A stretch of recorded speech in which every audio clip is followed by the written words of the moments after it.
2025 оны 11-р сарын 11-нд Их Британийн шүүхийн алах дуугарч хорихын хувцастай 47 настай Чан Жимин 11 жил 8 сарын хорих ялыг сонслоо. Нэгэн үед дагагчдынхаа дунд санхүүгийн багш санхүүгийн бурхан хэмээн өргөмжлөгдөж явсан энэ эмэгтэй 61 мянган биткойнтой хамт 8 жил зугтсан ч эцэст нь хуулийн шийтгэлээс мултарч чадсангүй. Хамгийн харамсалтай нь тэрээр 128 мянган хохирогчийн хөлс хөдөлмөрийн мөнгөнөөс нийт 43 тэрбум юаныг зайлуулж биткойны үн өсснөөр 50 тэрбум юантай тэнцэх хөрөнгө цуглуулсан ч бүгдийг нь Британийн засгийн газар царцаасан байна. Энэ нь ойролцоогоор 5 тэрбум фунт стерлинг. Энэ хөрөнгийн дотор олон ахмад наснуудын тэтгэврийн хуримтлал, олон өвчтнүүдийн амь насыг нь аварна гэж итгэж байсан эмчилгээний мөнгө багтсан. Эдгээр хөрөнгийг буцаан олгох боломжтой эсэх нь одоогоор тодорхойгүй хэвээр байна. Чан Жиминий лөөрөөд анхнаасаа хүний сул талыг яг таг ойлгосон байдаг. Аль эрт 2012 онд тэрээр тэмээний тосны үндэсний брэнд хэмээх сурталчилгааг ашиглан нэг төрлийн пирамид тогтолцооны схем ажилуулж хэдэн сая юан авч зугтаад сургаггүй болсон. 2 жилийн дараа тэр өөр нэг дүрээр дахин гарч ирэв. Энэ удаа түүнд Хятадын шинжлэх ухаан технологийн их сургуулийн давхар доктор автослоос амьд үлдсэн баатар. Урам зориг өгөх эмэгтэй бизнес эрхлэгч гэх мэт илүү итгэл төрүүлэх хөздөрүүдийг өгчээ. Тянжин хотод Янтян Гри нэртэй компани бүртгүүлсний дараа хөрөнгө оруулалтын уулзалт бүр дээр Чан Жиминийг дагагч итгэгчд нь бурхан мэт өргөж хүлээн авдаг болсон. Тэр бол гарамгаа тарих угаагч сэнхрүүлэгч байсан. Тэрээр хурдан баяжхаа хүссэн хүмүүсийн өмнө тарих угаах үг хэллэгийг чадамгаа ашигладаг байв. Тэрээр хэлэхдээ надад 3 жил өг. Би та нарт 3 үеийн чинь баялагийг өгнө. Тэр хамгийн багадаа 100%, ихтэй 300% өгөөж амлаж хөрөнгө оруулалтын мөчлөг нь 6 сараас хэтрэхгүй гэж мэдэгддэг байв. Чан Жимин тухайн үеийн нийгмийн түвшүүрийг маш сайн ашигласан. Бээжингийн утааны асуудал хурцатахад утааны эсрэг гайхамшигт төхөөрөмж нэртэй санхүүгийн бүтээгдэхүүн гаргасан. Ахмад наснуудын асаргаа сувилгааны асуудал анхаарал татахад ухаалаг ахмадын асрамжийн парк төсөл бий болсон. Блокчейн халуун сэдэв болоход 7 ширхэг автомат биткойн олборлох фермер байгуулна гэдгээ зарлав. Эдгээр төслүүд гаднаасаа сүртэй сонсогддог боловч үнэн хэрэгтээ хоосон хальс бөгөөд бүр нэг ч үндсэн бүтээгдэхүүн байхгүй. Цагдаагийн хяналтаас зайлсхийхэд бол тэрээр онлайн тоглоомоор танилцсан ажилгүй залуу Рен Жантяо компани хууль ёсны төлөөлөгч болгон нэр дээр нь хуулийн бүртгэлээ тавьсан байна. Түүнд сарын 30 мянган юаны цалин өгч 3 жилийн дараа 1 сая юаны урамшуулал амлан өөрийн гар хүл болгожээ. Компани бүхэлдээ онлайн системээр ажиллаж 7 бүсээр дамжин шаталсан хэлбэрээр доод түвшний гишүүдийг ийсүүлдэг байсан. Урамшууллын мөнгийг систем автоматар тооцдог тул гаднаас нь харахад хууль ёсны мэт боловч бодит байдалд ямар ч санхүүгийн зохицуулалтаас ангид хууль бус бүтэцтэй байж. Зөвхөн 3 жилийн дотор энэ пирамид тогтолцоонд 128 мянган хүн өрхөнд орсон бөгөөд тэдний 90 гаруй хувь нь өндөр настай иргэд байсан. Зарим нь бүр хөрөнгөө босгохоор зээл хүртэл авсан байж. Үүнээс гадна Чан Жимин урдаас оргох бэлтгэлээ бүрэн базаасан байв. 2014-өөс 15 оны хооронд тэрээр хууль бусаар босгосон 1.14 тэрбум юанаар олон улсын биржүүдээс 61 мянган биткойныг бөөнөр нь худалдаа авсан. Тухайн үед 1 биткойн $2,000 ч бага үнэтэй байсан. Тянжины цагдаа нар компанийг шалгаж эхлэхээс хэдхэн хоногийн өмнө Чан Жимин хуурамч Мyanmar пассворт биткойн агуулсан хар зөөврийн компьютероо барин Лаос руу зугтаж тэндээсээ Карибын тэнгисийн Сен Китс улс руу явж шинэ иргэншил худалдаж авсан байна. Хөрөнгө оруулалтын иргэншил нэртэй энэ пассвортын ачаар тэрээр Их Британий визэнд амжилттай хамрагдаж Лондонгийн чинээлэг дүүрэгт нууцлаг хөрөнгөтөн болон хувирчээ. Их Британд байх хугацаанд тэрээр Жан Яди гэсэн нэр ашиглан тансаг амьдралын хэв маягтайгаар нууцлаг байдлаар амьдарсан. Тэрээр сарын 160 мянган юаны түрээстэй хаш түрээслэхтэй 6 сарын түрээсийг нэг дор төлсөн бөгөөд 120 мянган фунт стерлингээр 2 ширхэг тансаг цаг худалдан авчээ.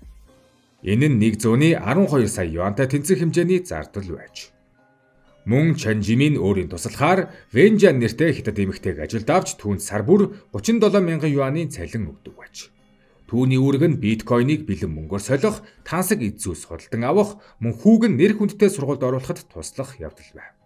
Бүрч гайхмаар нь Чанжимин өдөрт 20 цаг орон дээрээ хэвтэж, зөөврийн компьютер дээрээ биткойны арилжаа болон онлайн шопинг хийдэг байсан тул хөршүүд нь түүнийг хөгжлийн бэрхшээлтэй буйны үйлстэн гэж боддог байв. Гэвч түүний тансаглал эцэстээ асуудал дагуулав. 2018 он тэрээр 23.5 сая фунт стерлингийн өртөгтэй харшийг Венжаны нэрээр худалдаж авах үед түүний өмгөөлөгч хөрөнгийн их усүр сэжигтэй байгааг анзаарч мэдээлснээр Британий цагдаа нар түүний байрыг нэгжжээ. Гэвч цагдаа нар тухайн үед крипто төрөвчийг тайлж чадаагүй, мөн Чанжимин тархины саажилтай хүмэд жүжиглэн нэг жилгээс нь мултарч бүх бурууг Венжанд өрүүлэн өөрөө 6 жил алга болсон. Гэвч ёс суртахуун хууль хоёрын цээрлүүлэлт эцэстээ ирдэг. Чанжимин хуулийн өмнө бурууга үрэх өдөр иржээ. 2024 оны 4-р сард Чанжимин Английн Йорк хотод баривчлагдаж, бараг 7 жил үргэлжилсэн зүгтаалтанд төгсөв. Британий цагдаа нар орж ирэх үед тэрээр орон дээрээ утсаа оролдож, тун тайван хэвдэж байсан бөгөөд гинэт болсон явдлаас цочиртон юу ч ойлгохгүй шахан байдалтай баригдсан. Ингээд зартай луурчин бүрэн хэмжээнд хуйлд баригдсан юм. Гисэн ч анхны шүүх хурал дээр Чанжимин хатуу байр суурь баримтулж бүх мөн угаасан гэх хэргийг үгүйсгэсэн. Бас түүний өмгөөлөгч идэвхтэй хамгаална гэж мэдгдсэн байна. Гэвч хинч таамаглаагүй зүйл болж 2025 оны 9 сарын шүүх хурлын үеэр тэр гинэт мэдүүлгээ өөрчилж 2 гэмт хэрэгт бурууга хүлээжээ. Энэ хоёр нь гэмт хэрэгээр олсон орлого эзэмших болон гэмт хэрэгээр олсон орлогыг бусдад шилжүүлэх. Чанжиминий энэ гинтийн хэрэгэ хүлээлт нь үнэндээ 2 том тооцоололд суурилсан байв. Нэгдүгээрт блокчейн технологи ямар ч эргэлзээгүй нотолгоо үлдээдэг. 61 мянган биткойны бүхийг шилжүүлэх нь бүртгэгдэн хадгалагдаж хизээч устж өөрчлөгдөхгүй.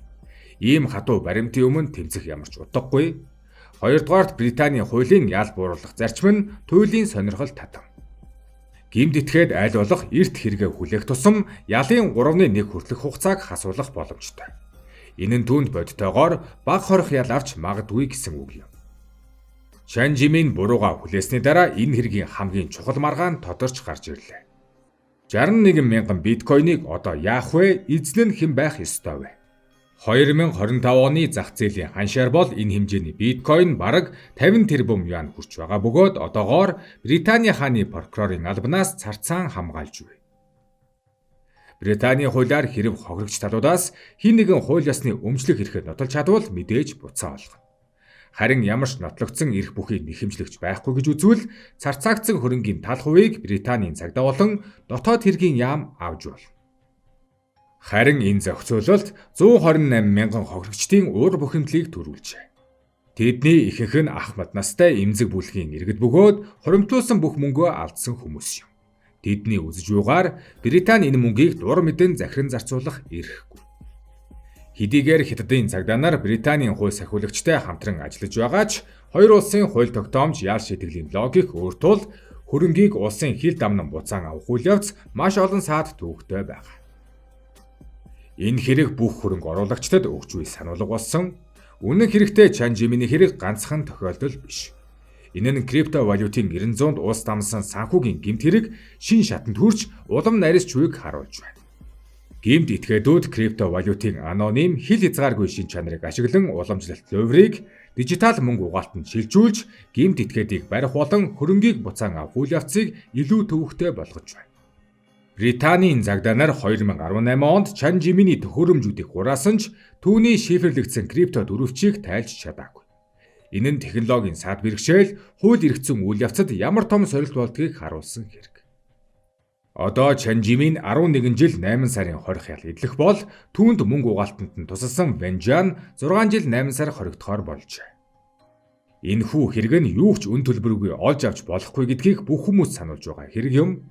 Хин нэгэн танд мөнгө оруулж хурдан баяжиж болно гэж хэлж байвал үнэндээ тэд зөвхөн таныг хохироохоор оролдож байна гэсэн үг л.